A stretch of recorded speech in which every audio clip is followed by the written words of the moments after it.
Hi, my name is Maren Keim, and today we are going to be going through my case study presentation number 2.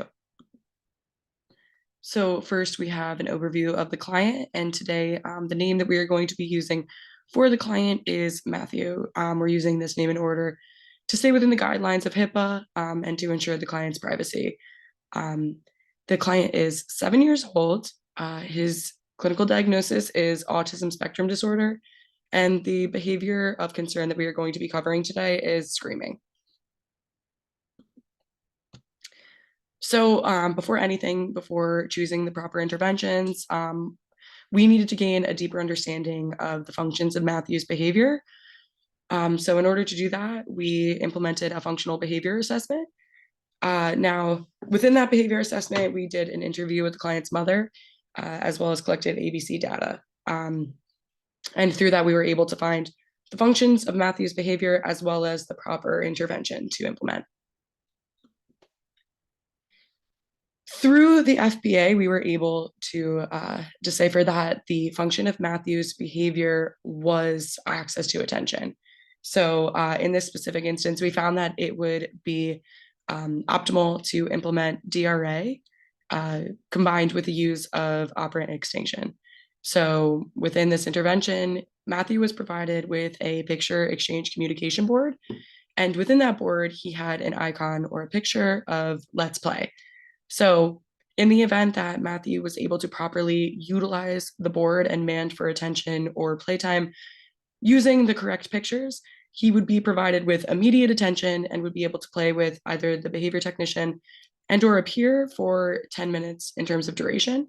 And if Matthew participated in screaming, the behavior would be ignored and the reinforcement of the attention would be entirely withheld.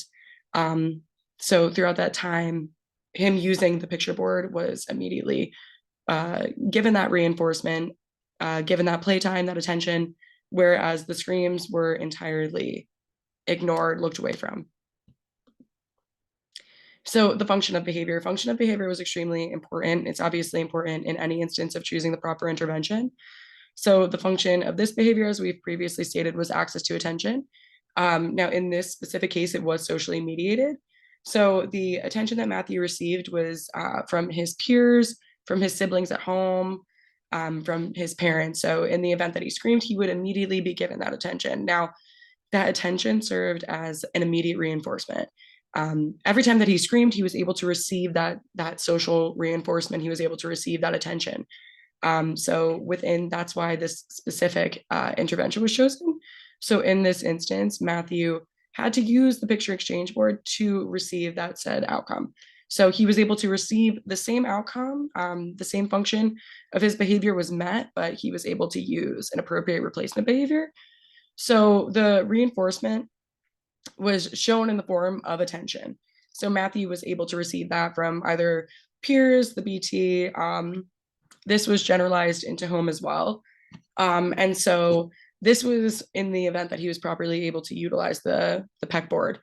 Now, this was generalized reinforcement, and it was shown in the form of that attention. Stimulus control. So in this specific event, it was important to consider stimulus and control throughout the entirety of the planning process as well as the implementation process. Now, obviously, it was necessary to have the picture exchange communication board within the vicinity at all times. Now, without this stimulus, it was quite literally impossible for Matthew to engage in the proper replacement behavior. So in the absence of the board, there was a large increase in the screaming.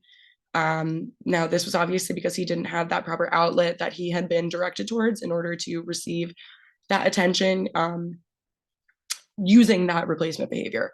So he was only able to use the problem behavior, which resulted in higher durations of screaming, higher frequency of screaming. Now, the use of the PEC board, the use of the DRA, it wound up being extremely useful in this instance. Now, the screaming behavior was on a decline. He was able to properly utilize the PEC board, and it was shown to truly be useful, especially with the extinction. Now, there's been a clear and evident decline in the screaming behavior since the implementation of this intervention. So that is all for my case study two. Thank you so much for your time. I appreciate you taking the time to sit here and go through it with me.